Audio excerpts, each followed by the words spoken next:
Thank you so much, Dr. Elaine. Good afternoon, Chair and delegates. I'm going to talk about toric trouble. My toric went wrong. So I don't have any financial interest. So we can correct astigmatism by a variety of toric iols already available. Now this is a case of a 63-year-old male patient whose right eye was planned for surgery, and we can see that the keratometry readings, they showed a cylindrical error of 1.76 at the degree of 84. So this was preoperative data which was fed in to get a toric IOL, where axis was marked at 180 degrees and incision location was 150 degree. So this is the thing, and when in post-operative period, if we see the markings, now this was the 180 degree and this was the marking on the IOL. So there was a rotation in the post-operative period. Another case, this was another patient in whom the toric IOL was planned at 83 degree, but when we saw in post-operative period, there was a rotation and there was a refraction, residual refraction of 0.5 and cylinder at 90 degree.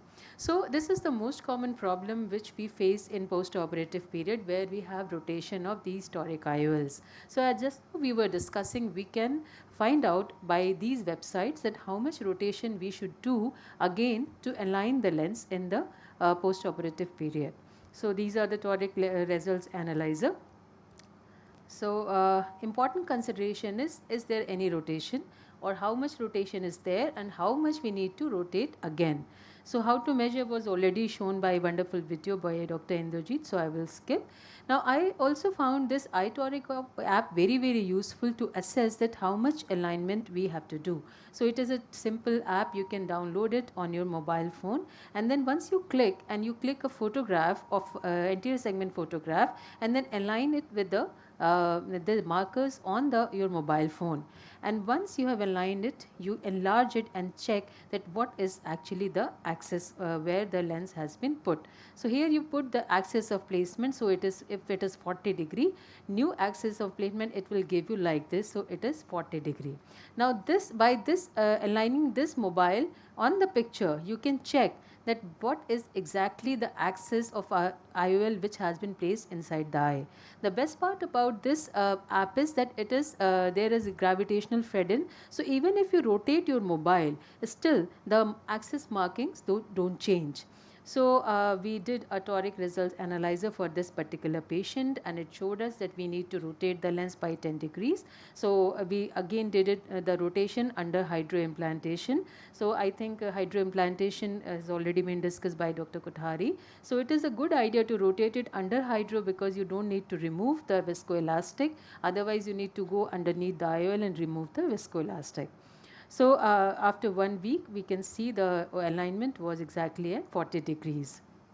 So the golden rules about rotational stability: we should be very meticulous about wound construction. There should be well-centered capsulotomy. The position, whenever you are putting the IOL, the capsule should be absolutely clean. There should not be any fibers. It is always better to use cohesive OVDs, and a final alignment, if you are using viscoelastic, should be done after complete removal of viscoelastic. Seal the wound, hydrate the wound nicely. Neither don't overfill or don't underfill, and then bring the eye to the physiologic pressures. Now this is another case which we did in our patient. This was case number 4, and the IOL axis was to be put was 174 degrees, but when we noticed, there was a residual astigmatism of 0.75 diopters at 80 degree, and vision was 612 in post-operative period. So again we went back and we checked our data, that what mistake we have done. So we checked that axis of placement was perfectly all right, keratometric readings were all right, and the incision location was at 180 degrees. So what was left actually? We saw that the surgically induced astigmatism which was fed was the 5.5. So we just give it a thought that this SIA was calculated way back when I started my toric IOLs. So again we collected our data, and again we collected the SIA, and what we found was that now it has reduced much lesser, and for right eye it was 0.16 and for left eye it was 0.3.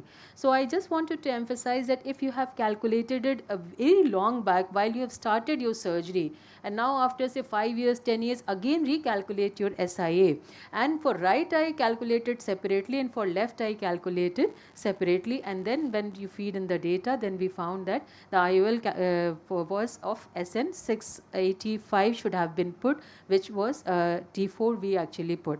So that lesson learned is that we need to keep updating our data regarding SIA. So you can feed in the data on drhill.com by pre and post-operative keratometric reading, IL power, post-operative fraction, and for right and left eye. It is important to choose one type of lens. Don't mix the lenses and then calculate. Just choose one type of lens and then calculate for that particular lens. So now coming to another case where uneventful phaco with toric IOL implantation was done. Anterior segment was satisfactory, but then uncorrected visual acuity was just 3/60, and vision with pinhole was improving to only 5/60. Again, we analyzed that what was the problem, why vision did not improve. So we rechecked the IOL power, and it was normal, but but refraction was +4 diopters of spherical with -9 diopters of cylinder at 89 degrees. So we understand that whenever there is rotation, with 10 degrees of rotation, the loss is 1/3, and if the astigmatism has doubled, that means there is 90 degrees of rotation. So we dilated the patient, and we rechecked that what was the issue. So 80 degrees was the axis on which the IOL was to be put, and we checked that yes, it is at 80 degrees. Again, we were surprised that if there was no rotation, why the astigmatism was doubled.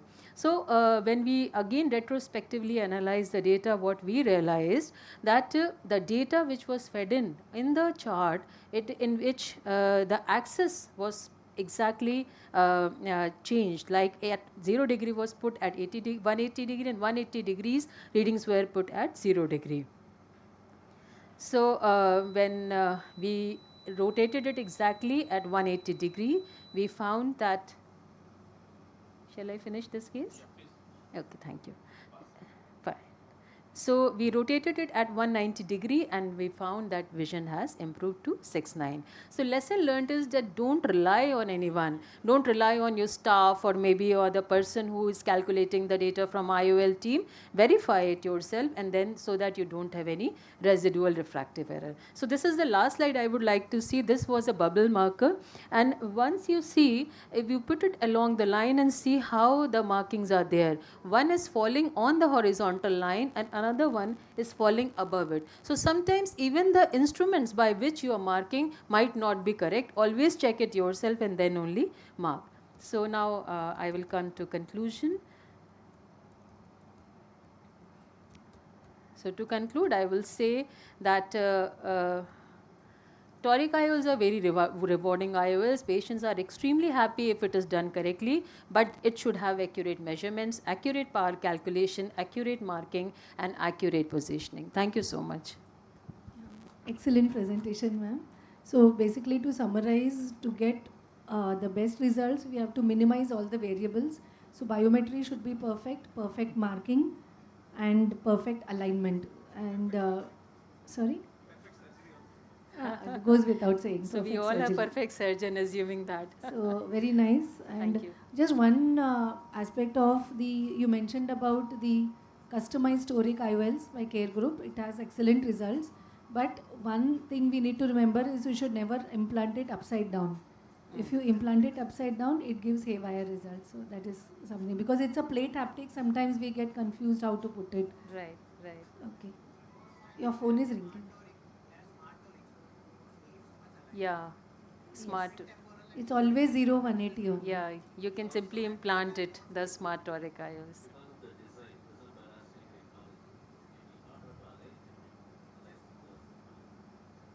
Yeah.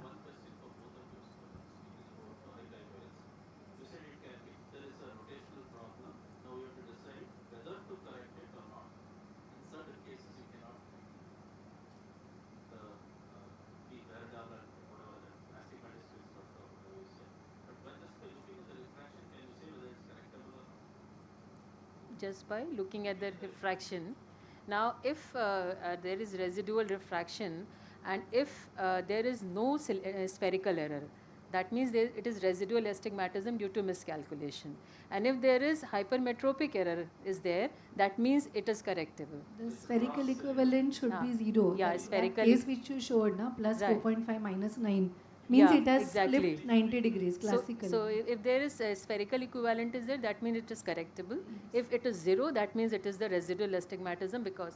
If the spherical equivalent is 0, that is if it is a cross cylinder, Yeah. plus 4 minus 8, Yeah. you had minus 9, very good. Yes. So Then it is correctable. yeah, it is correctable, right. Right. And it Otherwise, is flipped 90 degrees. yeah. Typical. So that it helps a little. Like the second case which I showed, in which there was spherical error was 0, but there was residual astigmatism. So that means That means it is rotated. Or, and one more thing is, you always look at the wound. Many times your wound may have wound burns. So Right. look at the pre-op K and post-op K, first Yeah. thing. Yeah. So if you have had induced astigmatism with your wound, then there is no point doing all this. That is the first thing you should see on slit lamp. Okay, Right. let's move on to the next. Yeah. Thank you so much.